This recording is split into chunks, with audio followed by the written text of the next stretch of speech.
मैं बता रहा हूँ फोर्थ वर्स्ट, मकसद है बुरा तरीन पासपोर्ट, चौथे नंबर पे दुनिया का बुरा तरीन पासपोर्ट पाकिस्तान को स्टेटस दिया गया। मैं ये बात, वो अपने नौजवान को इतनी ज़्यादा प्रेफर कर रहे हैं कि हमारा जो नौजवान है वो हमारे मुल्क के लिए कुछ ना कुछ करे, क्योंकि किसी भी मुल्क की तरक्की का सबसे बड़ा जो बाइस होता है उसके नौजवान, उसकी यूथ कि इंडिया के लिए एक वहाँ पे एक मार्केट बना दिया कि इंडियन को जॉब ही मिलेंगे वहाँ पे। उन्होंने जितनी भी वहाँ पे यूनिवर्सिटीज़ हैं, ऑस्ट्रेलिया के यूनिवर्सिटी, उन्हें कन्वर्ट करके इंडियन में कर दिया उन्होंने। इसको किस्सा देख रहे कैसे इतनी बड़ी अचीवमेंट है। पाकिस्तान को कोई प्रेफर नहीं करा, पाकिस्तान को तो हमारे स्टूडेंट्स ने, मैंने एक पंजाब यूनिवर्सिटी का आपका ही एक बंदा कलीग्स था, वो कह रहा था मैंने ऑस्ट्रेलिया के लिए अप्लाई किया, वीज़ा मिला नहीं हुआ, इंडियन ने किया, उसका हो गया वीज़ा अप्लाई।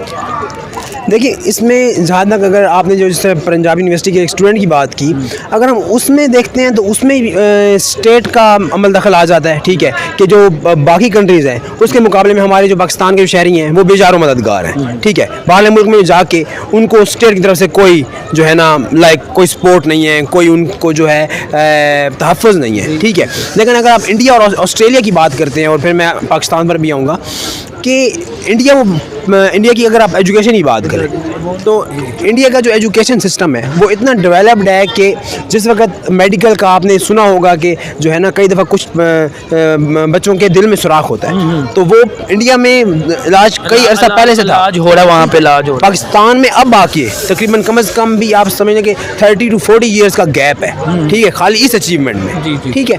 फिर उसके बाद अगर आप देखें कि इंडिया जो है उसने 1941 में, अभी प्री पार्टीशन इंडिया के जो उस वक़्त के फॉरेन मिनिस्टर थे, उन्होंने विज़िट किया सिडनी में, ठीक है, और वहाँ पर इंडिया का पहला जो हाई कमीशन होता है वो खुला, ठीक है, यानी डिप्लोमेटिक रिलेशंस बने, उन्होंने बेहतर किया था अभी। फिर उसके बाद अब इस टाइम जो है उनके जो मिस्टर एंथनी हैं जो ऑस्ट्रेलिया के, ठीक है, उन्होंने इस टाइम जो है इंडिया को विजिट किया है, ठीक है। उससे हट के भी उनके ट्रेड और इंडो पैसिफिक जो रिलेशंस हैं वो डेवलप हो रहे हैं। और फिर उससे ज़्यादा एक और चीज़ ये है कि जो इंडिया की स्टेट है ना, या जो इंडिया के जो शहरी हैं उनको जो है तहफ़्फ़ुज़ हासिल है उनकी स्टेट की तरफ से, ठीक है। वो लाइक इंटरनेशनल लेवल पे हैं, जो नेशनल लेवल पे हैं वो कौमी वक़ार के ऊपर कंप्रोमाइज़ नहीं करते। हमारे पाकिस्तानियों का मसला क्या है कि हम खुद भी और फिर हमारी स्टेट और जहाँ नीचे से लेके ऊपर तक सब जो है, जहाँ पर असल में मसला ये है कि यहाँ पर अर्निंग एक बहुत बड़ा इशू बना हुआ है, इकॉनमी एक बहुत बड़ा इशू बना हुआ है, ठीक है।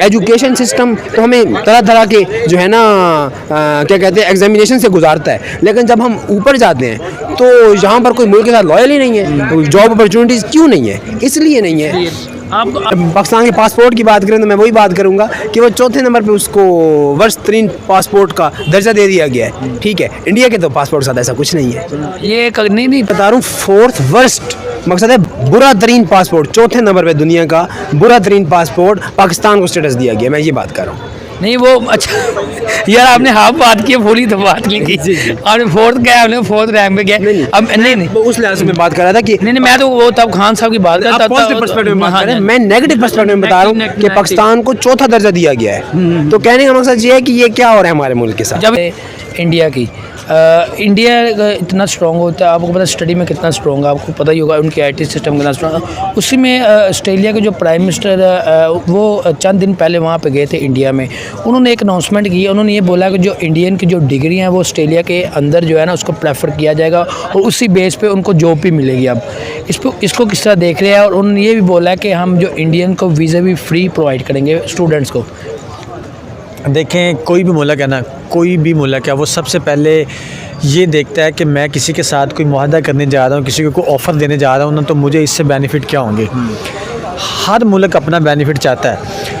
आजकल पूरी दुनिया में लोग ऑस्ट्रेलिया और कनाडा की तरफ जाना चाहते हैं ना, वो किसी के साथ किसी को कोई ऑफ़र करता है ना तो अपना फ़ायदा देखते हुए करता है। आप देखें कि इंडिया बहुत बड़ी इकॉनमी बन चुकी है, तो इंडिया की जो आवाम है ना वो 1 अरब से ज़्यादा है।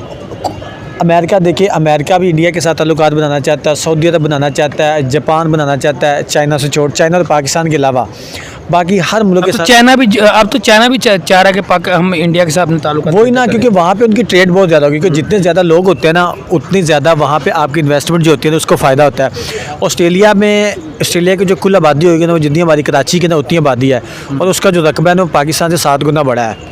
मेरा वहाँ पे एक दोस्त रहता है, वो कहता है कि यहाँ पे बंदे ख़त्म हो जाते, काम नहीं ख़त्म होते, इतना वहाँ पे बंदा पैसा कमा सकता है।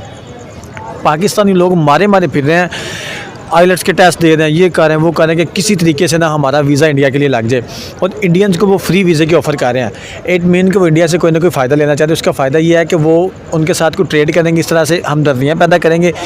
इंडियंस वहाँ पे लोग जाएंगे, उनको वहाँ पे अच्छी जॉब्स देंगे। जैसे देखिए आप आईटी के शोबे में इंडिया बहुत आगे जा चुका है। आईफोन के जो वेयर हाउस है, सैमसंग के वेयर हाउस है, सारे इंडिया में गूगल शुगल के इंडिया में जा उनके रहे हैं। जो CEO है वो सारे इंडियंस हैं। तो ऐसे इंडिया, अब ऑस्ट्रेलिया भी ये चाह रहा है कि हम इंडिया के साथ ट्रेड करें ताकि हमें भी फ़ायदा हो, और इसी वजह से उन लोगों ने कहा कि हम ये ऑफ़र करते हैं, इंडियन स्टूडेंट्स को वहाँ पे लेके जाएंगे, और इंडिया ने ऐसे करना है, वहाँ पे जाएंगे, वहाँ पे जो उनकी डिग्रियाँ वो मानी जाएंगी, और वहाँ पे कुछ देर जॉब करेंगे, और इंडियन स्टूडेंट से वो फ़ायदा लेंगे अपना, क्योंकि इंडिया में बहुत ज़्यादा इस चीज़ को प्रेफर किया जा रहा है।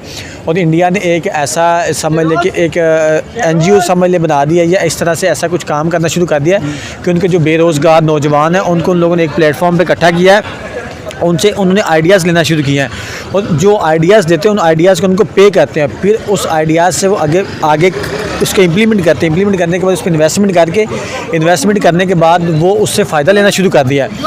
वो अपने नौजवान को इतनी ज़्यादा प्रेफर कर रहे हैं कि हमारा जो नौजवान है वो हमारे मुल्क के लिए कुछ ना कुछ करे, क्योंकि किसी भी मुल्क की तरक्की का सबसे बड़ा जो बाइस होता है उसके नौजवान, उसकी यूथ होती है।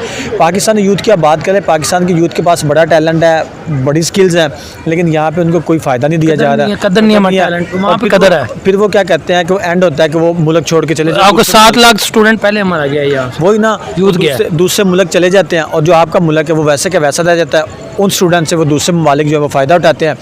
उनको जैसे अपने मुल्क के लोगों को उन लोगों ने सपोज करके 5 लाख तनख्वाह देनी होती है, सैलरी देनी होती है, यही जो दूसरे ममालिक के लोग होते हैं उनको 1.5 लाख में काम लेते हैं, वो भी खुश, उनका काम भी चल रहा है, इनके काम भी चल रहा है। तो ये है कि उनके जो मुल्क है ना वो मुल्क के साथ लॉयल होते जाते हैं, इस वजह से इतनी ज़्यादा तरक्की कर गए हैं, और उनके स्टूडेंट्स पे वो ज़्यादा फोकस कर रहे हैं। जब इस तरह से होगा ना तो वहाँ के जो बाकी जो समझ लें कि लोफर फंडर टाइप लोग हैं ना, वो भी इस तरफ आएंगे, वो बाकी चीज़ों से बच जाएंगे, डिप्रेशन से बच जाएंगे। जब नौजवान के पास जॉब नहीं होती तो वो डिप्रेशन में जाता है।